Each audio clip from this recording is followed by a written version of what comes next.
Thank you, everybody. Thank you. Thank you very much. Thank you so much. Thank you. Thank you very much, everybody. Everybody, please have a seat. Thank you. Well, good afternoon, everybody.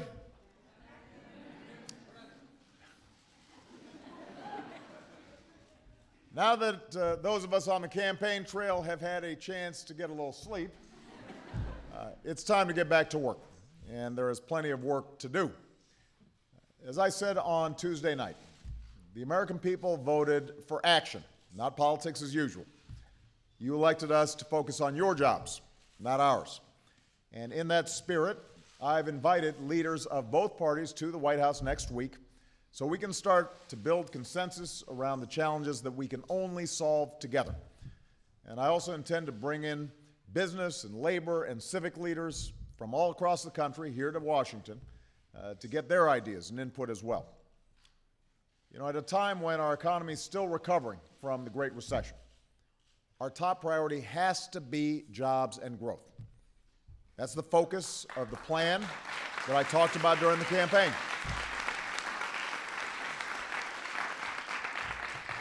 It's a plan to reward small businesses and manufacturers that create jobs here, not overseas. It's a plan to give people the chance to get the education and training that businesses are looking for right now. It's a plan to make sure this country is a global leader in research and technology and clean energy, which will attract new companies and high-wage jobs to America. It's a plan to put folks back to work, including our veterans, rebuilding our roads and our bridges and other infrastructure. And it's a plan to reduce our deficit in a balanced and responsible way. Now, our work is made that much more urgent because at the end of this year, we face a series of deadlines that require us to make major decisions about how to pay our deficit down. Decisions that will have a huge impact on the economy and the middle class, both now and in the future. Last year, I worked with Democrats and Republicans to cut $1 trillion worth of spending that we just couldn't afford. I intend to work with both parties to do more, and that includes making reforms that will bring down the cost of health care so we can strengthen programs like Medicaid and Medicare for the long haul. But, as I've said before, we can't just cut our way to prosperity. If we're serious about reducing the deficit, we have to combine spending cuts with revenue. And that means asking the wealthiest Americans to pay a little more in taxes. That's how we did it.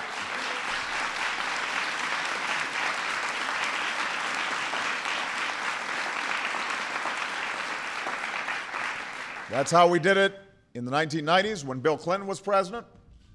That's how we can reduce the deficit while still making the investments we need to build a strong middle class and a strong economy.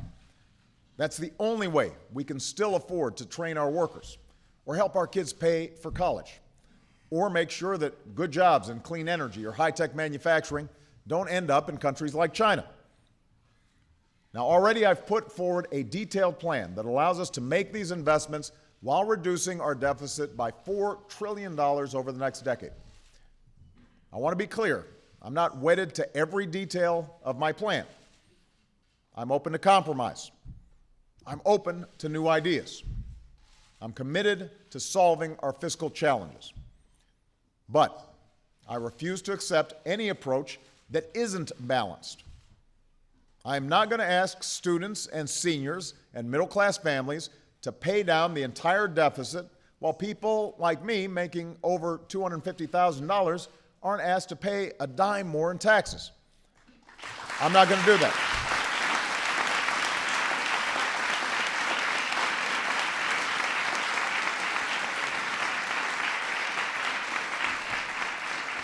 And I just want to point out, this was a central question during the election. It was debated over and over again. And on Tuesday night, we found out that the majority of Americans agree with my approach. And that includes Democrats, independents, and a lot of Republicans across the country, as well as independent economists and budget experts. That's how you reduce the deficit, with a balanced approach. So our job now is to get a majority in Congress to reflect the will of the American people. And I believe we can get that majority. I was encouraged to hear Speaker Boehner agree that tax revenue has to be part of this equation. So I look forward to hearing his ideas when I see him next week. And let me make one final point that every American needs to hear. Right now, if Congress fails to come to an agreement on an overall deficit reduction package by the end of the year, everybody's taxes will automatically go up on January 1st. Everybody's, including the 98% of Americans who make less than $250,000 a year. And that makes no sense. It would be bad for the economy and would hit families that are already struggling to make ends meet. Now, fortunately, we shouldn't need long negotiations or drama to solve that part of the problem.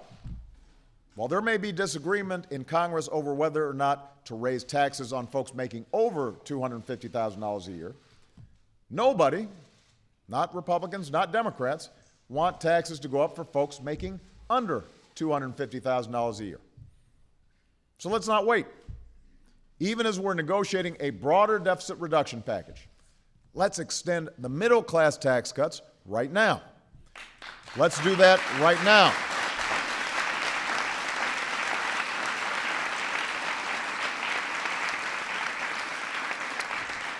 That one step would give millions of families, 98% of Americans, and 97% of small businesses the certainty that they need going into the new year.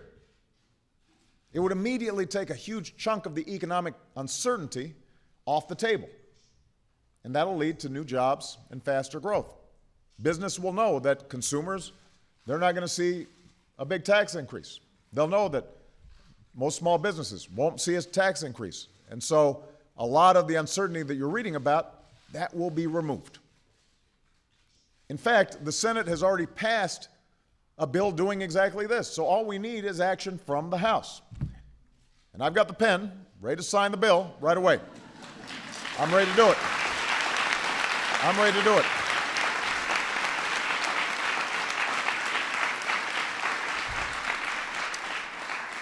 You know, the American people understand that we're going to have differences and disagreements in the months to come. They get that.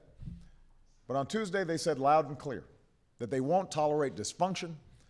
They won't tolerate politicians who view compromise as a dirty word. Not when so many Americans are still out of work.